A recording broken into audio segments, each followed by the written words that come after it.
काल जर बघितलं आपण तर सोन्या आणि चांदीच्या किमती परत एकदा वाढायला चालू झाल्या होत्या. भरपूर जणांचे मला फोन आले की सर परत एकदा चांदीमधली रॅली स्टार्ट झाली आहे का, गोल्डच्या किमती वाढणार आहेत का. मी त्यांना कालच सांगितलं होतं की जी शॉर्ट टर्मची जी रॅली आलेली आहे ही शॉर्ट टर्मची रॅली एक मोठा ट्रॅप असू शकतो. आणि आता जर बघितलं आपण तर 2,40,000 आलेला आहे. कंटिन्युअसली सेलिंग आहे. आणि ही अचानक जी मुवमेंट आली होती ती कशामुळे आली होती या व्हिडिओमध्ये बघणार आहेत आपण. आणि येणाऱ्या काळामध्ये चांदी आणि सोन्यामध्ये इन्व्हेस्ट करायला पाहिजे का नाही हा पण तुम्हाला डिसिजन घेता येईल हा व्हिडिओ बघितल्यानंतर. सुरुवातीला आपण बघूया की 4,20,000ला चांदी गेलेली होती आणि ती अचानक 4 दिवसामध्ये खाली खाली येऊन जवळपास 45% डाऊन होऊन ती आली होती 2,40,000 आणि 2,40,000 ती परत एकदा 2 दिवसामध्ये 2,91,000 गेली. तर ही अशी मुवमेंट का होते फास्ट, याच्या मागचं लॉजिक तुम्ही समजून घ्या. तर याच्या मागं मोठ्या मोठ्या इन्स्टिट्यूट असतात की ज्यांनी मार्जिन ट्रेडिंग केलेली असते. म्हणजेच काय, कुठल्या तरी बँकेकडनं व्याजानं चांदी घेतलेली असते, व्याजानं गोल्ड घेतलेलं असतं आणि त्यांना एका टाइमला याच्यामधनं एक्झिट करणं बंधनकारक असतं. त्यामुळे तो मार्जिन मनी जो आहे ना, आत्ता जर बघितलं आपण तर सिल्वरमध्ये जवळपास 67% मार्जिन मनी आहे. म्हणजे ओरिजिनल पैसे नाही आहेत, ते डेट करून घेतलेले आहेत, लोन करून घेतलेले आहेत. आणि जर आपण गोल्डमध्ये जर बघितलं तर जवळपास 27% मार्जिन मनी आहे. आणि हा मार्जिन मनी जो असतो ना तो ऍक्च्युअल मनी नाहीये. त्यामुळे ह्या किमती ज्या आहेत ना ते अचानक सडनली खाली येतात. त्यामुळं जोपर्यंत हा मार्जिन मनी गोल्ड मधला आणि सिल्वर मधला जाणार नाहीये तोपर्यंत यांच्या किमती ज्या आहेत याच्यामध्ये व्होलॅटिलिटी येत राहणार आहे. आणि येणाऱ्या काळामध्ये अंदाज बघितला आपण तर माझा असा अंदाज आहे की गोल्ड आणि सिल्वरच्या किमती आहे ना अजून खाली यायला पाहिजे. कारण की हा मार्जिन मनी आज न उद्या मार्केटमधनं जाणार आहे. दुसरे कारण जर आपण ओळखण्याचा प्रयत्न केला तर ग्लोबल मार्केटमध्ये ज्या न्यूज असतात, जी अनिश्चितता असते, त्याच्यामुळं पण गोल्ड आणि सिल्वरमध्ये आपल्याला प्राइजेस त्याच्यामधली व्होलॅटिलिटी बघायला मिळते. सुरुवातीला आपण बघूया की अमेरिका आणि इराण मधला जो संघर्ष चालू आहे न्यूक्लिअर बाबतीमध्ये, अमेरिकेला असं वाटतं की इराणनं न्यूक्लिअरमध्ये लक्ष दिलं नाही पाहिजे, न्यूक्लिअरपासून दूर राहिलं पाहिजे.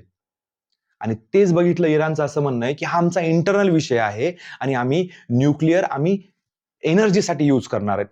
तर त्यामुळं यांची एक उद्या मीटिंग होणार आहे. याच्यावर पण गोल्ड आणि सिल्वरच्या ज्या प्राइस आहेत येणाऱ्या काळामध्ये कशा राहतील या पण डिपेंड. दुसरं जर बघितलं आपण तर चांदी जी आहे ते जवळपास 1,80,000 ते 2,00,000 पर्यंत येण्याचा अंदाज आहे.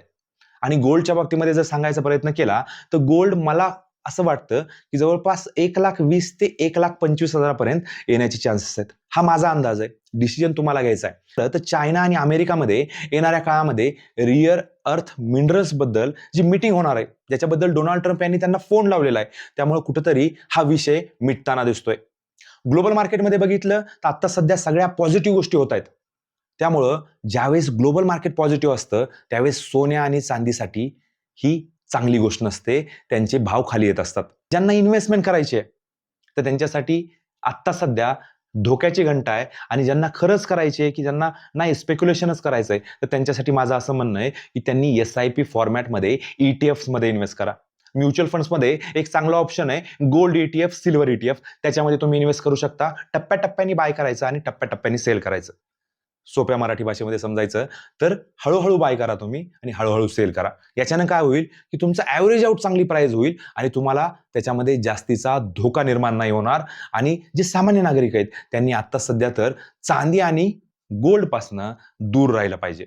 त्याचाच त्यांचा फायदा आहे. की भरपूर लोकांच्या मनामध्ये भ्रम आहे की इंडस्ट्रियल यूज वाढतोय सिल्वरचा, येणाऱ्या काळामध्ये ह्या गोष्टी होणार आहेत, त्या गोष्टी होणार आहेत. पण रिअल जर बघितलं आपण तर 3.5 लाख 2,90,000ची चांदी या कुठल्याही इंडस्ट्रीमध्ये यूज करायला त्यांना परवडत नसते. त्यामुळे याचा रिप्लेसमेंट येणार आहे येणाऱ्या काळामध्ये. तर त्यामुळे ही एक गोष्ट महत्वाची आहे की असे कुठल्याही गोष्टीवर तुम्ही जास्त लक्ष केंद्रित करू नका आणि तुमचे पैसे असे कुठल्याही याच्यामध्ये अडकून ठेवू नका. तर सध्या इन्व्हेस्टमेंट करायला कुठले ऑप्शन चांगले आहेत? गोल्ड सिल्वरच्या बाबतीमध्ये जर बघितलं आपण तर आपल्या पोर्टफोलिओचा सुरुवातीच्या काळामध्ये तर लोक विचार सुद्धा करत नव्हते, कारण की गोल्ड आणि सिल्वरचे त्या प्रमाणामध्ये रिटर्न नव्हते. पण आता जर बघितलं आपण तर प्रत्येक म्युच्युअल फंड हाऊस म्हणा किंवा बाकी सगळ्या कंपन्या ज्या आहेत ते गोल्ड आणि सिल्वरमध्ये आहे ना जवळपास 10% 15% पोर्टफोलिओचं अलोकेशन करतात. तुम्हीही तुमची इन्व्हेस्टमेंट करताना तुमची गोल्ड आणि सिल्वरमध्ये इन्व्हेस्टमेंट पाहिजे, जास्तीत जास्त गोल्डमध्ये करायला पाहिजे. जेवढा तुम्ही पोर्टफोलिओ तुमचा डायव्हर्सिफाईड करताना तेवढा तुम्हाला चांगला बेनिफिट होऊ शकतो येणाऱ्या काळामध्ये. गोल्ड सिल्वर बद्दल मला असं वाटतं की येणाऱ्या फ्युचरमध्ये गोल्ड सिल्वरला फ्युचर आहे. त्यातल्या त्यात जर बघितलं आपण तर गोल्डला फ्युचर आहे.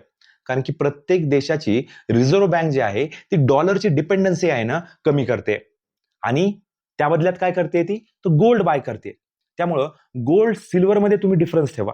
गोल्डमध्ये जर बघितलं आपण तर गोल्डमध्ये पण इन्व्हेस्टमेंट करताना SIP फॉर्मॅटमध्ये करा. थोडी थोडी इन्व्हेस्टमेंट करा. येणाऱ्या 3 ते 4 वर्षामध्ये गोल्डच्या किमती ज्या आहेत त्या 2 लाखापर्यंत जाऊ शकतात किंवा त्याच्या पार सुद्धा जाऊ शकतात. कारण की याला ग्लोबल मार्केटमध्ये ज्या गोष्टी होतात या कारणीभूत असतात. तुम्हाला एक्झॅक्ट कुणीही सांगू शकत नाही. मी आत्ता सांगतोय की चांदीची किंमत 2 लाखावर येईल असं मी आज तुम्हाला म्हणतोय, पण उद्या जर ग्लोबल मार्केटमध्ये एखादा वॉर झाला, अमेरिका इराणमध्ये जर वॉर चालू झाला किंवा चायना आणि अमेरिकेमध्ये जर काही झालं तर परत एकदा गोल्ड आणि सिल्वरमध्ये रॅली येणार आहे. तर या सगळ्या गोष्टींपासून वाचवण्यासाठी पोर्टफोलिओ डायव्हर्सिफाईड असणं खूप महत्वाचं आहे. माझे काही पैसे गोल्डमध्ये, माझे काही पैसे सिल्वरमध्ये, माझे काही पैसे स्टॉक मार्केटमध्ये, म्युच्युअल फंड्समध्ये, काही रिअल इस्टेटमध्ये. म्हणजेच काय की याच्यापैकी कुठल्याही ऍसेट क्लासनी परफॉर्म केलं तरी माझा पोर्टफोलिओ हा पॉझिटिव्ह राहणार आहे. या गोष्टी करणं खूप महत्वाचं आहे. इन्व्हेस्टर म्हणून जागरूक राहणं महत्वाचं आहे. कुठल्याही नॉईजकडं आपण लक्ष देता कामा नाहीये. कधीही इन्व्हेस्टमेंट करताना टप्प्याटप्प्याने करायचे आणि सेल करतानाही टप्प्याटप्प्याने करायचे. स्टॉक मार्केटमध्ये इन्व्हेस्ट करायचे, एखाद्या शेअरमध्ये मला पैसे इन्व्हेस्ट करायचेत, ₹1,00,000 मी इन्व्हेस्ट करणार नाहीये, टप्प्याटप्प्याने 10-10 हजाराचे शेअर घेईल. मला एक पोर्टफोलिओ बनवायचा आहे तर त्याच्यामध्ये मी 15 ते 20 स्टॉक घेईल. मला म्युच्युअल फंडमध्ये इन्व्हेस्टमेंट करायची तर मी डायव्हर्सिफाईड करेल, सगळ्या क्षेत्रामध्ये थोडे थोडे पैसे लावेल. मला रिअल इस्टेटमध्ये पैसे लावायचे तर मी वेगवेगळ्या ठिकाणी जमीन माझी घेण्याचा प्रयत्न करेल की ना की एकाच ठिकाणी. त्यामुळे तुम्हाला लॉंग टर्ममध्ये चांगले बेनिफिट होऊ शकतात. तर अशाच नॉलेजेबल कंटेंटसाठी आमच्या YouTube चॅनलला तुम्ही जरूर सबस्क्राईब करा. मराठीमध्ये इन्फॉर्मेशन देण्याचा हा एक प्रामाणिक प्रयत्न आहे.